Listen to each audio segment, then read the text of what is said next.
What is up, you guys? Welcome to another edition of Average Aaron's Auto Video, and today we are not on a truck. We are on a 2012 Prius. I'm excited about this, y'all. So I'm gonna put a lift kit on it, and I wish I would have started the video before I jacked it up so I could see what the 1.5-inch lift is going to do to this, but I didn't, and so I've got it midway through. Gonna put the rear spacers on first. Already popped the hood and did some of the prep work for the front part, but I'm gonna do this in two videos. One will be the back lift portion, and the other video will be the front, where we lift that one up. So as you can see, I've already got it lifted kind of in the air. I pulled the spare out and everything else out from under there. Least amount of weight as possible in the back for whatever reason. I got jack stands under there and this. Now I'm gonna take it off of the jack and let it rest on the jack stands once I do a double check of the jack stands, because you don't want to screw that one up. And then let it rest, but make sure when you jack it up, you can lift it up by whatever you want, but make sure when you put the jack stands underneath there that you don't sit on any of the suspension, because you're going to need to lift that at some point in order to get these parts off and to put the spacer. Now right at the base of this coil is where we're going to put the spacer. And what spacer is that? Well, glad you asked. So I got this new kit from Prius Offroad. Comes in a box, looks like this. Came to my house. It's got the pieces that go on the front, wrapped very nicely in here, and we'll unwrap this and I'll show you the spacers. All right, so what I've got here is the two back portions, and you can see this top circle with the hole in it, and you can see on the coil has a circle. It's going to rest right in there like that, I think, but we'll double check once we get them on there. So let me double check the jack stands, and then I'll remove the jack itself. All right, for simplicity's sake, I'm just gonna do one at a time here, but got it jacked up. I was able to lower it, and then over here, I actually raised this up just a little bit.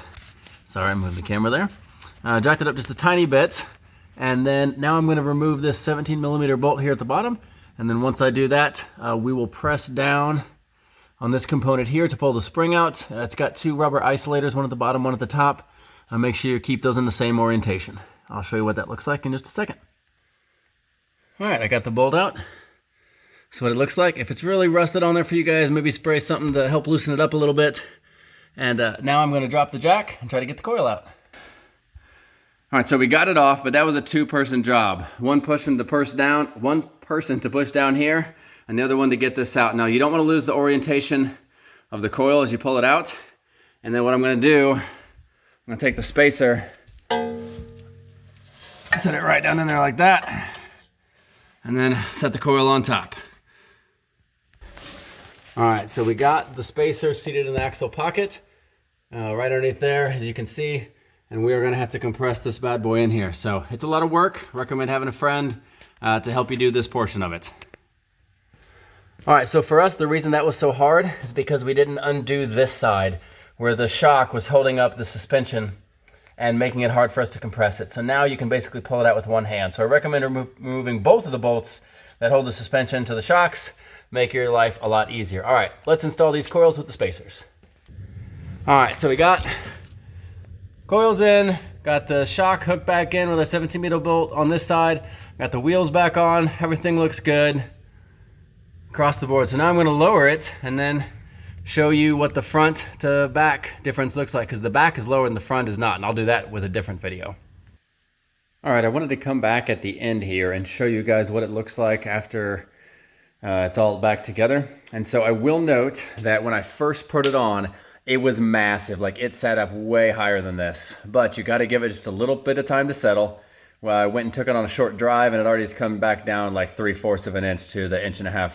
It's actually a little over 1.5 inch lift from what I can tell right now, but it may not be done settling because it's only been like 30 minutes. So we'll give it time. Nothing goes back in perfectly exactly how it once was, so it should look good. And then just for a comparison, you can see here, I'm gonna put my fist, easily fits right in here with some room to spare.